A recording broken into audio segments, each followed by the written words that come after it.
అద్భుతమైన స్వరూపాల్లో ఇంకొకటి చండీదేవి స్వరూపం. అసలు ఆ స్వరూపం ఎలా వచ్చింది అనేది ఇప్పుడు చెప్పుకుందాం. అమ్మవారు శుంభ నిశుంభుల మీదకి యుద్ధానికి వెళ్ళారు కదా! అప్పుడు వాళ్ళిద్దరూ కలిసి చండముండాసురులని ఇద్దరు రాక్షసుల్ని పంపించారు. అమ్మవారు 18 బాహువులతో సింహవాహనం పైన కూర్చుని ఉండగా వీళ్ళిద్దరూ అమ్మవారి మీదకి పెద్ద సైన్యంతో వచ్చారు. అమ్మవారు ఒక్కరే ఉన్నారు. దుర్మార్గులు అన్నారు, నువ్వెలాగూ ఒంటరిగా ఉన్నావు, మాదింత పెద్ద సైన్యం, ఎలాగూ ఓడిపోతావు నువ్వు.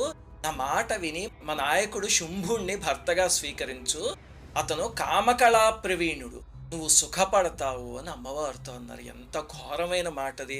అంతే అమ్మవారికి పట్టలేని ఆగ్రహం వచ్చేసింది. శంకరాచార్యుల వారు సౌందర్యలహరిలో అంటారు, శివే శృంగారార్ద్ర తదితర జనే కుత్సనపర అని.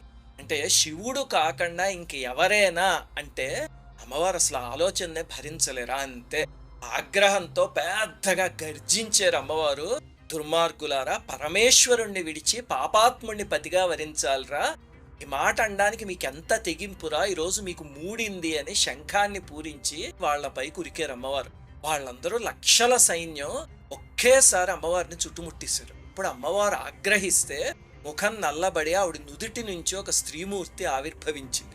పులితోలు చీరగాను, గజచర్మం పైటగాను, మెడలో పుర్రెలమాల ధరించి భయంకరమైన స్వరూపంతో, విశాలమైన నోటితో, పొడుగాటి నాలుకతో, పర్వతమంత స్వరూపంతో, నల్లటి ఆకారంతో స్త్రీమూర్తి వచ్చింది. రాక్షసుల మీద పడి గుంపులు గుంపులుగా పిడికిళ్లతో పట్టుకుని పీల్చేసింది, పిప్పి చేసేసింది, నమిలి పారేసింది. వాళ్ళ ఏనుగులు, గుర్రాలు అన్నీ లోపలికి వెళ్ళిపోయాయి.